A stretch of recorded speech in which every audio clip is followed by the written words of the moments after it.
we were just talking about the NDP. What are you thinking? This will be the worst showing that they've had in many, many years. I think it was 30, 40 years ago that they did this badly. And the Singh may not hold his own seat.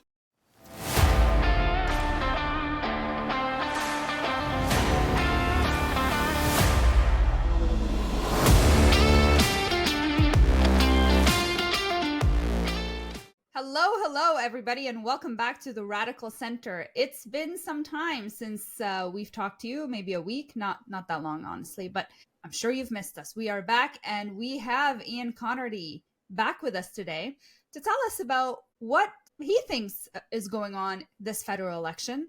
And Cody, my loyal co-host who shows up every single week, and I'm so grateful for that, because without him I'd be talking to myself, and nobody wants to see that happen. Even though I bailed on you last week. He did bail on me last week, actually. But I had a good reason. It was my wife's birthday, so there's no option there. I thought you were going to say you were at a conservative rally. No. I wouldn't miss the podcast for a conservative rally. So welcome everybody. We're so glad to be back. We're going to get right into it, and we're going to, start talking about this election. There is still a federal election going on for those of us who are paying attention. It's about the midway point now. What do you guys think? How are things going? What an interesting election.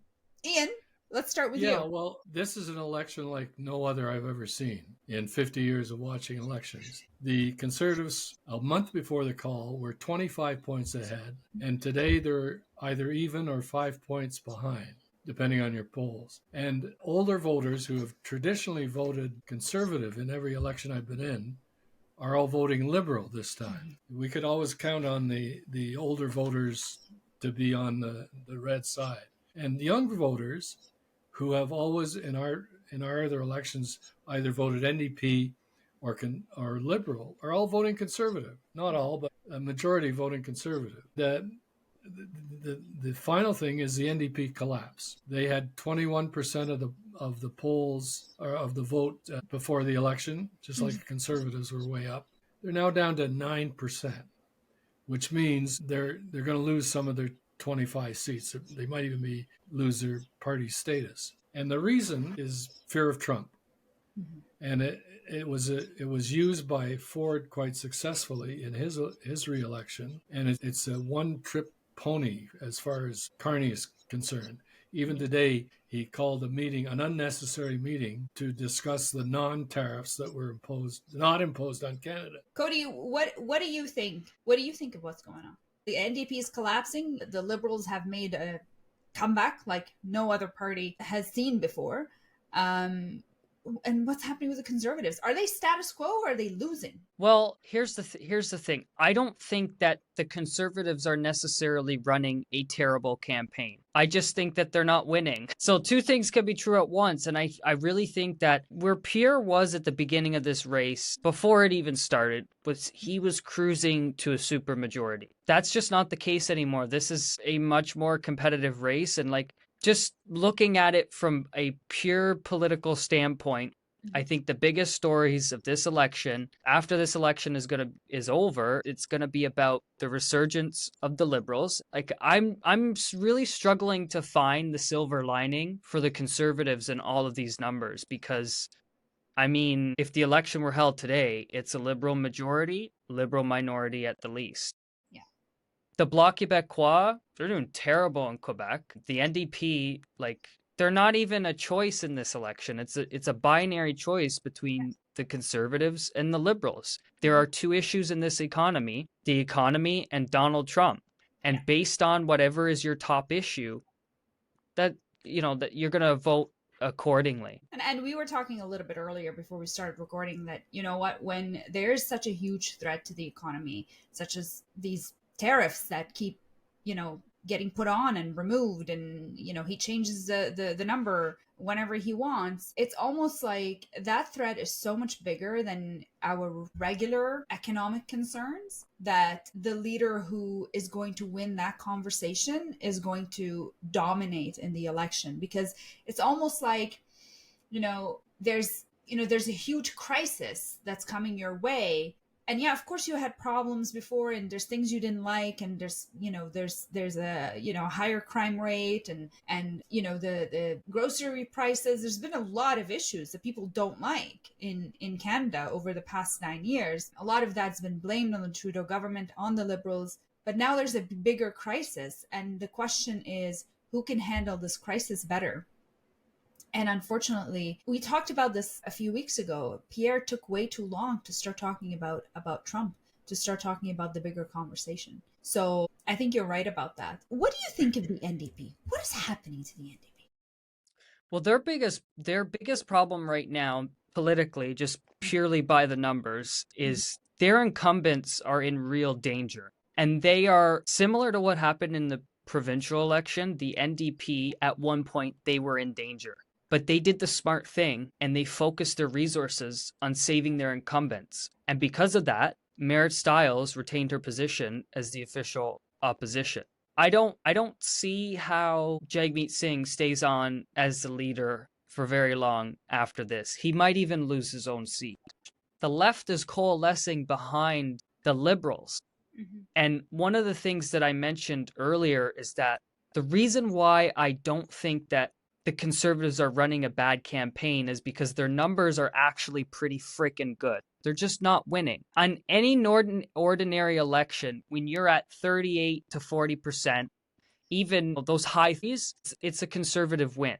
The problem is the opposition is not split, which is what Doug Ford has been benefiting from for the past years that he's been in power. So that's like the NDP, they're so screwed, it's not even funny. Yeah, and I can agree with that. So we were just talking about the NDP and what we think is happening to them. What do you think, Ian? I think they're going to have a new leader. This will be the worst showing that they've had in many, many years. I can't remember that somebody cited the last time, but I think it was 30, 40 years ago that they did this badly. And Singh may not hold his own seat. They're way down in British Columbia. They're way down in Ontario, and that's it. They may lose party status. And there's talk always among Liberal circles of uniting with the NDP or the rump that will be left. That's entirely possible because Carney will be elected with a lot of switchers who've moved over from the NDP afraid of Trump. And it would make perfect sense for the two parties on the left after this election, if the NDP is really wiped out, to amalgamate. Yeah, and there's always rumbles of, how happy people were with Jagmeet's leadership to begin with. And perhaps, this is an opportunity to get the leader out and get a new leader, since it's time for them to have potentially a change of leadership. So that's really interesting. I want to talk about these big rallies we're seeing. That's not something we see very much in Canada. That's more of a US style politics kind of thing. Canadians don't show up to rallies. They have other things to do. No, we don't hang out with politicians that much. I mean, me and Cody and Ian do, but most Canadians have better things to do than go to political rallies. Yeah. But what's going on with these big Pierre rallies from the outside? I mean, and I'm going to ask Cody to talk about it a little bit, his own experience, because he actually went. He was our field reporter for a day. But Ian, what do you think of this? Have you ever seen it before? And the only time I've seen it is in the United States with Trump versus Biden, and then Trump versus Kamala. And in the first instance, were the polls wrong against Biden? Did they cheat? We don't know. But the second one, the polls were wrong. And Kamala was in shock. There's a new article out today that she's still in shock because she believed the polls and she believed what her handlers were telling her. And the rallies that Trump was getting were enormous. And by comparison, these rallies are enormous for Pierre.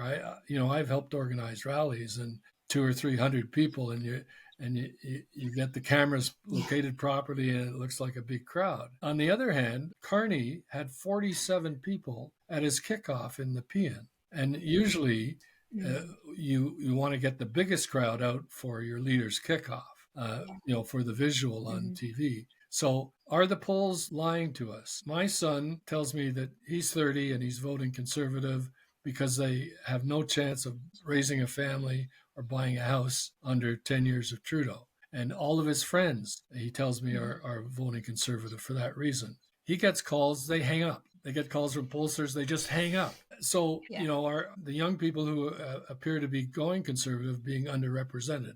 And of course, old people always answer the phone.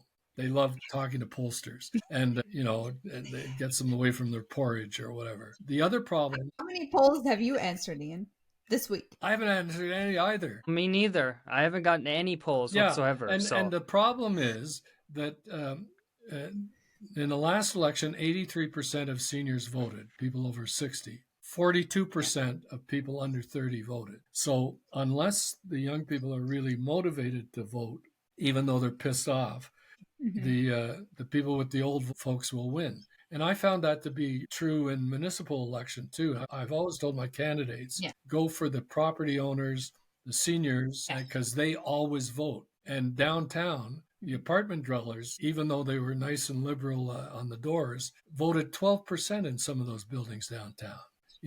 So older property owners vote. Yeah, and I think, my question will be what the voter turnout will be, because there is something about conservative vote being more efficient, and I think it will especially be more efficient right now. Conservative or liberal? Especially given conservatives. Okay. And I wonder if the liberal vote will turn out, right? If they'll actually show up to vote. Because it is, even the polls we're seeing, yes, the liberals are at in the but the conservatives are not really far behind. They're like 4 points behind. If you had a switch of 3% either way or both ways between now and voting, the conservatives would win. Yeah. The conservatives need about 42% nationally to be able to win enough seats. They're at anywhere 36 to 39. I just sense that all the momentum is with Pierre and the media, the scandals. It's like Carney is having a scandal a day,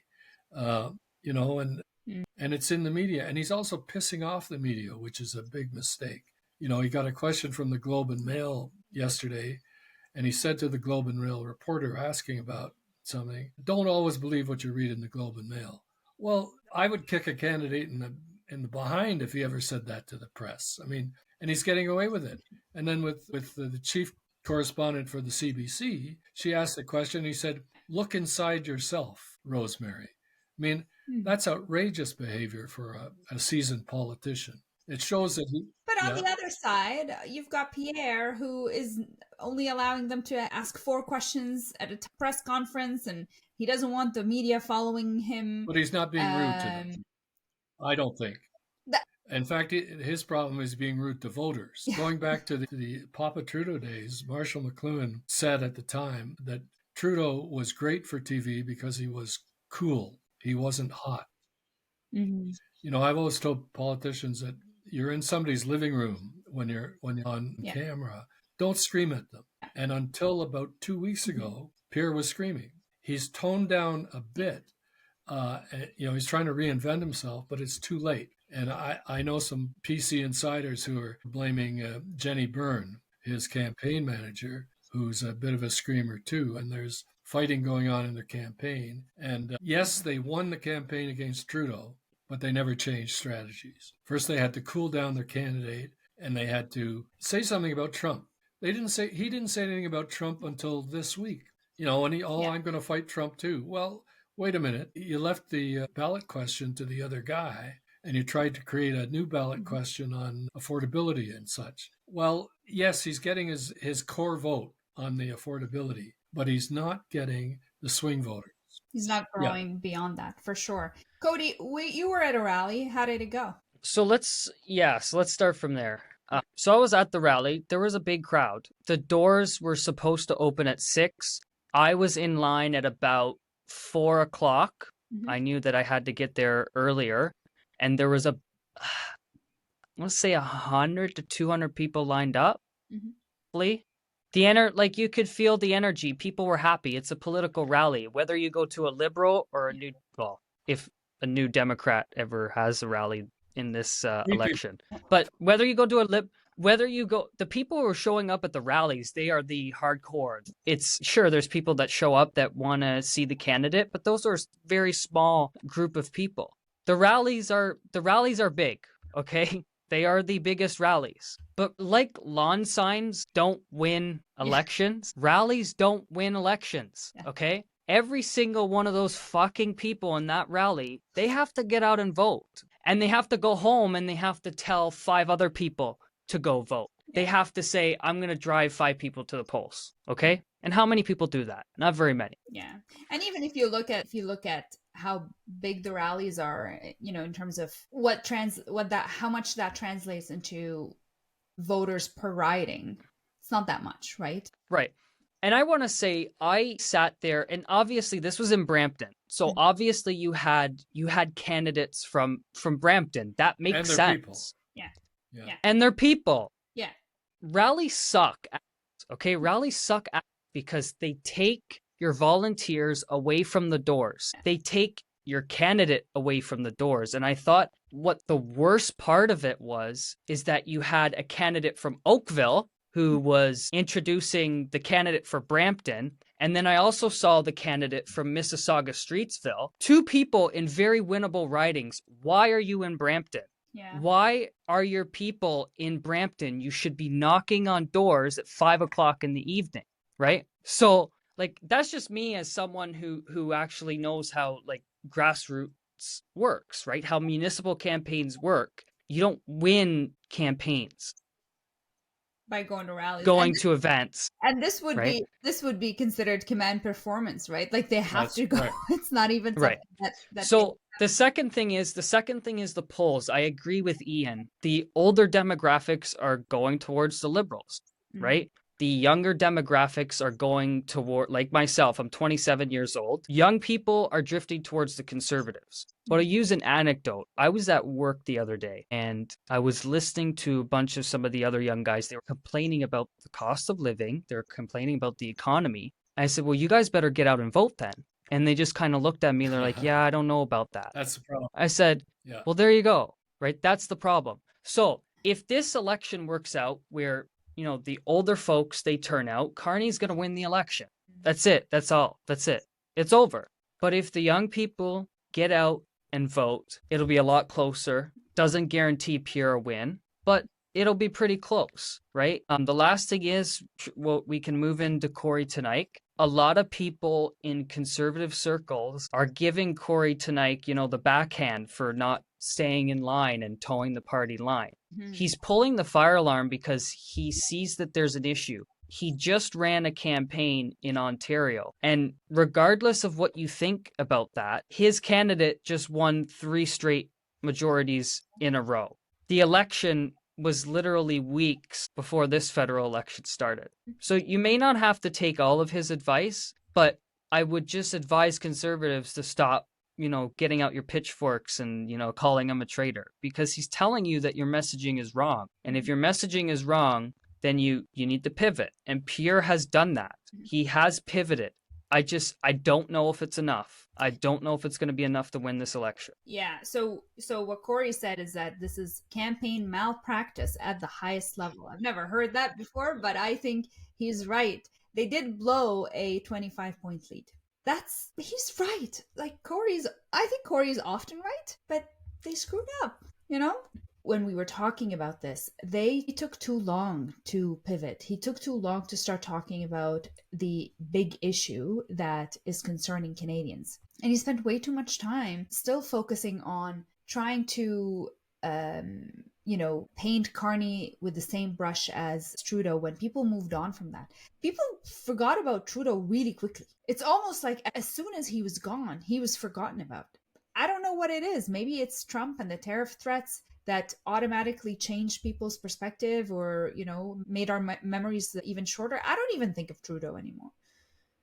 So I think Corey is right. They did blow through a 25-point lead. They did not address the ballot box issue right away, and they left it to the opposition, to the Liberals, to run with it. And I think that's the problem. The debate is coming up. It's coming up next week. We're very excited. I'm excited. Are you excited?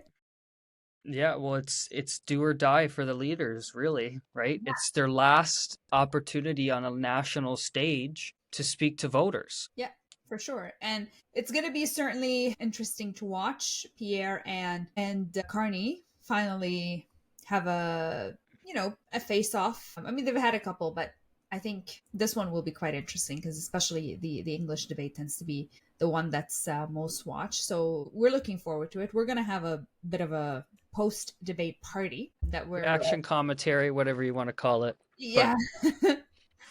And we'll see how that goes. But what are you expecting from the debate?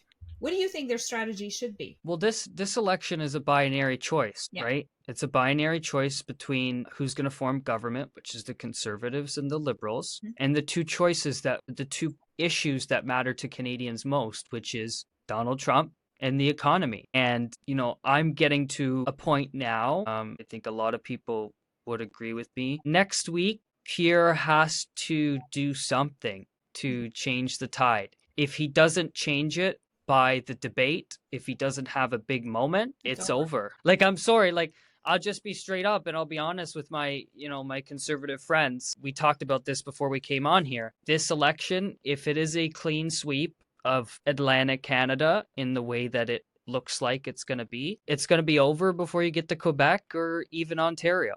Yeah. He has to have a big breakout moment. He has to, I'm not going to say Biden Carney because, that'll never happen again in American history or the history of the world. But he has to do something because if he does not capture some momentum from those debates, I'm sorry, it's over. You're a few days before advanced voting. And then again, you're still days away from the election. So the only challenge is with Pierre is if he were a normal leader, he could come out with a bang and he could toss KOs and he could knock out Carney. The problem is if you go in too hot and heavy like Bonnie Crombie did, then people just tune out. And Pierre's, people, we were just talking about Pierre and his unlikability towards certain demographics. If he comes off too hot and heavy, that might turn a lot of people off. In the first 5 minutes. In the first 5 minutes. So hopefully he doesn't Bonnie Crombie the debate, but we'll see. But next week is crucial for Pierre Poilievre because, like I said, if he does not change the tide, if he does not motivate people to get out and vote, then it's over. It's almost as if Pierre needs to take his debate notes and everything that he's planning to say and all his little zingers that he's preparing for the debate and run them through ChatGPT and say, make this warmer. Make this. Facebook will do it. Facebook can do it. He could do it on Facebook. He needs to be warmer. He needs to be friendlier. He needs to be open, right? He needs to come across as that person, like Ian said, when you're on TV, you're in somebody's living room. He needs to be the guy you want in your living room. And if in that first 5 minutes, he is brash, he's talking about biological clocks, he's doing all sorts of things he shouldn't be doing, it's true. The problem they have is if Pierre goes too hard, he's kind of shooting himself in the foot. The next thing is what I want to see in the next 2 weeks is, we've seen lots of opposition research dumped on many different candidates, especially before the deadline. If the Conservatives do not have an aggressive playbook to you've got a few options here. You either bring Carney's numbers down or you got to boost the NDP in the bloc. You know what I mean? Pierre has been effective in destroying the opposition, which was the NDP and the bloc to a certain effect. And now it's kind of backfired. It's almost like he murdered them too hard. Does that make sense? What I'm saying? I don't know. He won the election 2 months ago. Yeah. Too early. And then he won the election too early. He won the first election, but he might lose the second election. And I don't know. Again, I keep going back to an indicator for me on election night. I said this before we came on the air. An indicator for me is Atlantic Canada. Yeah. If they sweep Atlantic Canada, it's over before we get to Quebec. It's over before we get to Ontario. Well, one of the reasons why I say that... It's only 32 seats. One of the reasons... But that shows, I do understand, but the Conservatives, in order to have momentum, they need to make some gains in Atlantic Canada, especially with it being an older population, right? An older demographic. Cost of living is an issue in Newfoundland. And the reason why I say that is because it's the province I was born in. The riding Central Newfoundland, which is now held by Clifford Small, he's the Conservative MP. If he loses his seat, there's no like that. For me, that's the bellwether for the entire election. If they can't hold on to that seat in Central Newfoundland, I think the election is over. Well, it certainly would be an indicator for people who are voting later, because they're going to see those results on their television before the polls close in Ontario and the West. And we shall see. So will it be Teflon Carney or Rash Pierre? We will see. Thank you, everybody, for joining us for this week's episode of the Radical Center. Thank you, Ian, for your insights, for telling us what you expect is going to happen. And Cody, thank you as always. And thank you for being our field reporter at a rally. We'll send you out again soon. Yeah.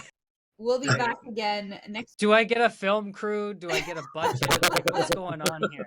Maybe I'll follow you around with a camera. Yeah. It'll be fun. Yeah, but then the candidates would be rude to you, you know? Yeah. No. Look inside yourself. Convert. Yeah. And remember, for anybody watching us today, next week, after the debate, we are having a live broadcast on Twitter, on X, to talk about post-debate reactions. So join us then if you're interested in what we have to say about the leaders and what we think of how the debate went. Outside of that, thank you so much. And we hope you had a wonderful week and have a wonderful, wonderful evening, morning, whenever you're watching this. Right. Thanks.